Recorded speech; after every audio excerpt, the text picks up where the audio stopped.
Paa ng bata. Very positive. Nakuha sa 1 foot box type. 1 foot Bar type. Bar snake type head. yan. Ito naman ay snake head.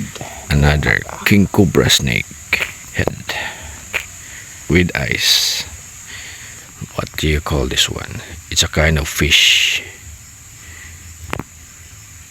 Magandang araw mga ka-treasure. Ito tayo, meron tayong tinignan na isang site na very positive.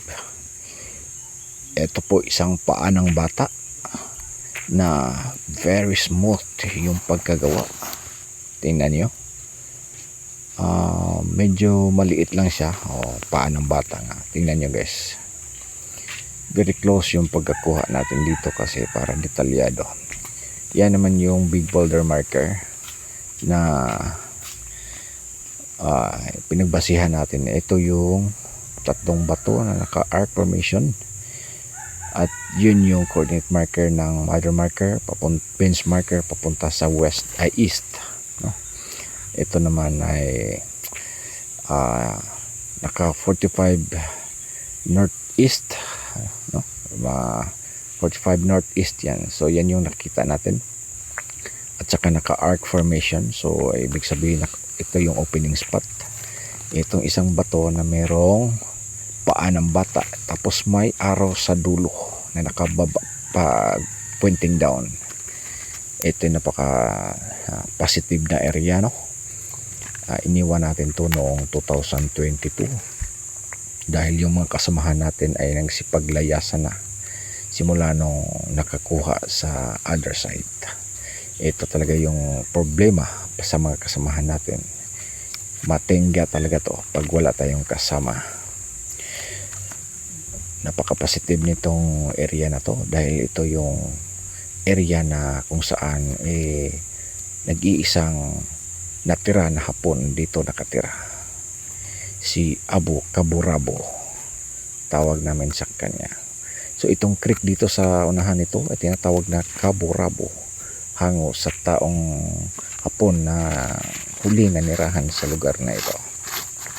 Pinunasan natin, napaka-smooth talaga ng marker na ito.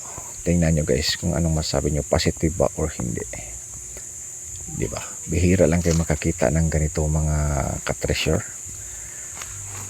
No? Tingnan yung natenga na hukay. Test dig pa lang yan noon guys, 2022 pa ginawa yan. Tinatrabaho nila 2022, natenga nga.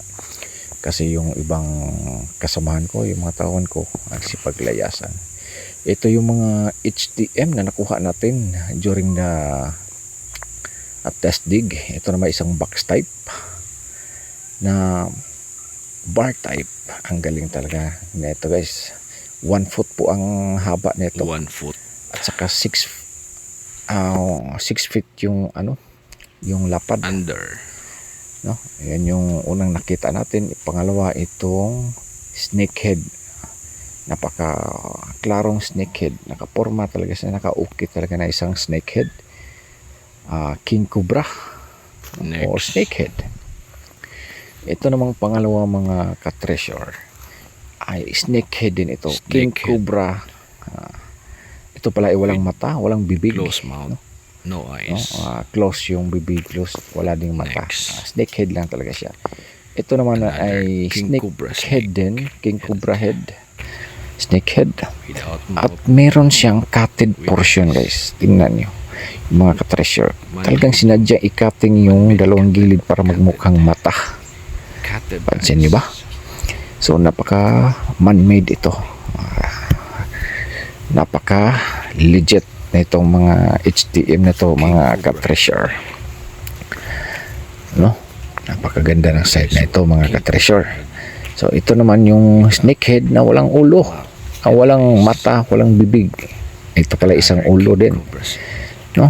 Kasunod niyan, ito ding isang tingnan nyo, yan din po ay isang snakehead, no?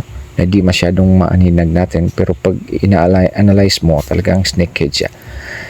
At merong gills, no? Meron siyang hasang kung pansin nyo. So ibig sabihin meron talagang sisingaw dyan sa gilid banda Kasama to sila. na isang lason. Ang snake head po pala ay isang lason. Nagsisimbolo ito isang lason. Patinding lason to dito banda mga ka-treasure. We have here. Pagmasda natin. What do you call So, wag kaya natin gato dahil sa mga poisonous STM na yan. Ito naman po pala isang isda na nakalimutan ko anong tawag sa klaseng isda na to. Yung isda ba na makapal yung balat? Nakalimutan ko anong tawag ng isda na yun. Tingnan nyo mga ka-treasure. Langhugis isda talaga yan na yung di ko maaninag. Hindi ko sabi ko anong pangalan ng isda na yun. Nakalimutan ko mga ka-treasure. No? At napaka-positive talaga ng area na to. Tingnan natin mga ka-treasure. What is this?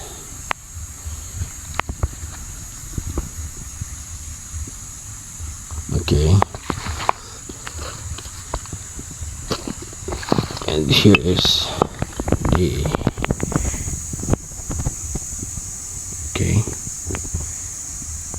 Very plain, very smooth, perfectly cutted. So it's like letter D. Magamit po ito sa centering. It means nasa center siya. Ito naman napaka plain. Ito sa itaas niya ay talagang sinadyang ikat. Okay, sa gilid naman perfectly cutted. May mga bakas pa ng cutting.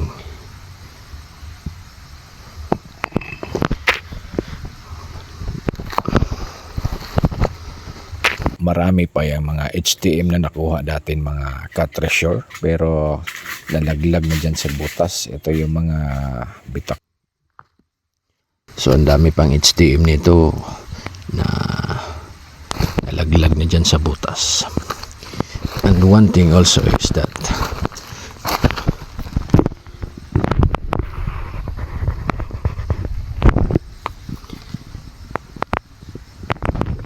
anong masasabi niyo dyan?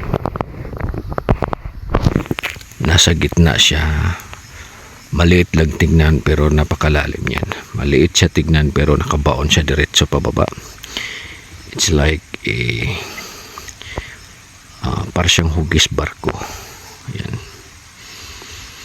Tapos yan yung harap niya. Yan. Tapos ito. Ito at saka wall type. Di natanggal yan kasi sobrang laki, sobrang baon, tapos naabutan ng tag-ulan. Napakaganda ng it's like confirmation marker. This is test dig pa lang ito, test dig, pero nagpakita na yan. Parang maliit siya na nakatusok pa baba, ang haba. Ito natabunan na to pero malalim pa yan, nasa almost 1 meter yan, pero yan nakatusok talaga yan pababa. Almost 1 meter na ang haba niyan pababa, di pa rin naabot, inabutan na lang ng tag-ulan. Yan,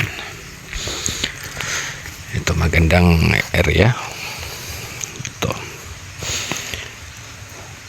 Sa next video ko i-decode ko ito guys, remap natin para malaman nyo kung bakit ito hinukay ng mga kasamahan ko noon. Okay, let's remap the area.